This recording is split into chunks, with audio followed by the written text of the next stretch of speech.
Salut à tous, c'est Neonachos et bienvenue dans Useless Culture, l'émission qui t'apprend des trucs absolument inutiles sur des objets du quotidien. Et aujourd'hui, on va parler de la patate. C'est parti!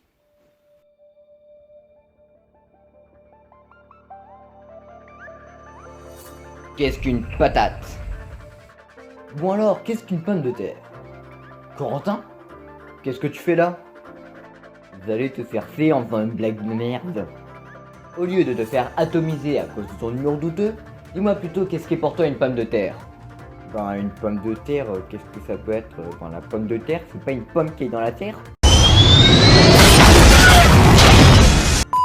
La pomme de terre ou patate est un tubercule comestible produit par l'espèce Solanum tuberosum, appartenant à la famille des Solanacées.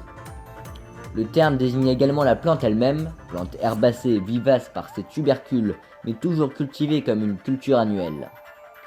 La pomme de terre est une plante qui réussit dans la plupart des sols, mais elle préfère les sols légèrement acides. Je crois que là on peut remercier Wikipédia. Comment? Tu n'as rien compris? Ah, je vais devoir te résumer très grossièrement. En gros, la patate, c'est une plante dont tu manges la racine. Voilà, c'est tout. Si ça te plaît pas, t'as qu'à pas être con. Si on regarde ce qui compose une patate, on voit qu'elle est composée à 77% d'eau, 17,6 d'amidon, 2% de vitamines et minéraux, 1,9 de protéines et 1,8 de fibres. Mais cela peut varier en fonction des espèces. D'ailleurs, on en dénombre plusieurs milliers, même plus de 10 000 selon certaines estimations. Ça fait beaucoup d'espèces de patates. Mais les patates n'ont pas que des amis, loin de là. Les maladies peuvent les toucher et ravager des récoltes entières. On estime à 4 milliards d'euros le coût annuel induit par une seule maladie. Cette maladie est le mildiou. Quand les conditions environnementales lui sont favorables, le mildiou peut détruire toutes les parties aériennes des plantes en moins d'une semaine. Mais il y a d'autres maladies importantes comme la pourriture brune ou le virus Y. D'ailleurs, saviez-vous que le mot patate est un canadisme ou un belgicisme? Oui, le mot patate est utilisé par les Canadiens et les Belges. Ouais. Ce mot si génial, si parfait, utilisé par des gens qui parlent comme ça. Je détruis ton vagin avec un berlingot de lait. Quelle indignité. L'histoire de la patate. La patate provient d'Amérique du Sud, et plus précisément du Pérou. Elle était utilisée là-bas il y a déjà 8000 ans. En Asie, on en cultivait déjà en Inde avant le XVIe siècle. L'Europe, elle, n'a pas connu la pomme de terre jusqu'à ce que les conquistadors espagnols introduisent ce tubercule au XVIe siècle. Il y en avait plus précisément deux variétés. Une qui était rouge a été introduite en Espagne, elle correspond à la patate douce, et l'autre jaunâtre est arrivée en Angleterre, qui correspond à notre pomme de terre. D'abord, les Européens se méfièrent de la patate, car ils ne savaient pas encore qu'elle pouvait servir à s'alimenter et qu'on pouvait la manger. En Allemagne, la patate servait à l'élevage des porcs. Les Allemands s'en servaient donc pour nourrir leurs prisonniers. Parmentier, qui en faisait partie pendant la guerre de 7 ans, découvrit alors ce légume qu'il adora. C'est en 1763, une fois revenu en France, que cet homme commencera un long combat pour établir l'honneur de ce légume, qui avait été interdit en France car suspecté de transmettre des maladies comme la lèpre. Oui, vous avez bien entendu. Le légume qui est maintenant le préféré des Français était interdit en France car suspecté de propager des maladies. Parmentier fut alors considéré comme celui qui amena la pomme de terre ou la réhabilita. Cependant, la pomme de terre a été popularisée en France et en Europe par une autre personne, Antoon Verhulst.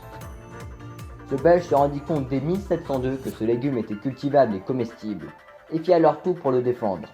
Parmentier n'était même pas alors né. En 1740, c'est tout le marché de la ville de Bruges qui était inondé de ce légume. Malheureusement, l'histoire est injuste, et c'est le nom de Parmentier qu'on a retenu. À tort. Au début du XVIIe siècle, la pomme de terre commence à être de plus en plus cultivée. Un siècle plus tard, c'est toute l'Europe qui l'apprécie, grâce à la facilité de cultivation et de conservation de ce légume. Au XIXe siècle, une force et une stabilité alimentaire a été atteinte, et maintenant la pomme de terre fournit aux empires coloniaux la possibilité de s'étendre de plus en plus. La patate devient aussi le principal soutien de la révolution industrielle, car c'est une nourriture économique, ce qui aide les ouvriers qui sont de plus en plus nombreux à se presser dans les villes et dans les usines. Et c'est ainsi que s'achève l'évolution de la patate à travers le temps. L'évolution, comme les Pokémon, MDR.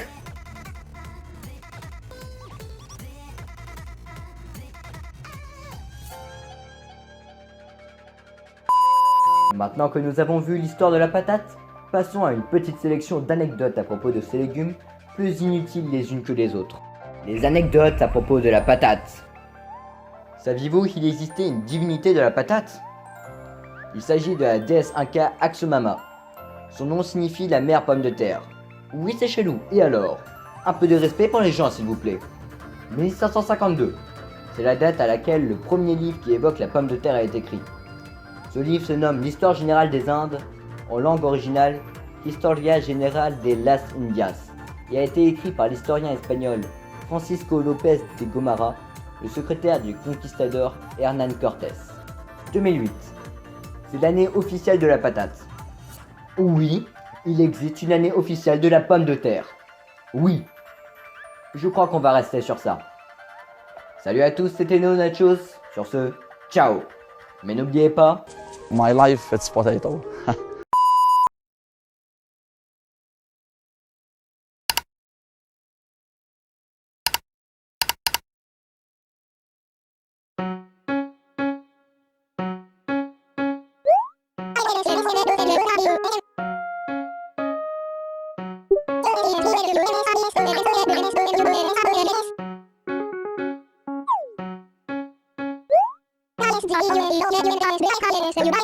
Dale,